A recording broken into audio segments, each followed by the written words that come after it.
White house के senior अहलकार ने CNN को बताया, ईरानी जौहरी तंसीबात पर अमरीकी हमलों के बाद तवक्को थी तेहरान जवाबी कार्रवाई करेगा।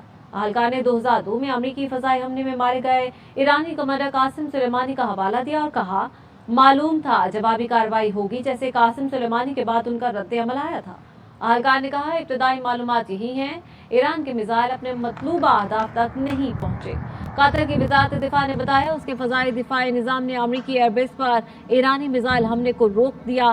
अहलकार ने यह भी कहा, जरूरत पड़ी तो सऊदी ट्रंप मजीद फौजी कार्रवाई के लिए तैयार है।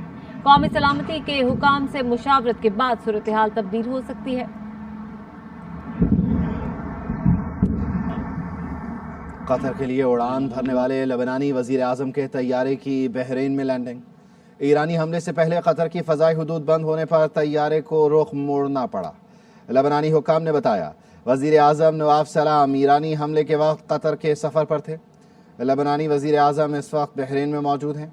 ईरानी मिसाइल हमलों के बाद बहरीन ने भी आर्जी तौर पर अपनी फ़ज़ाई हुदूद बंद कर रखी है।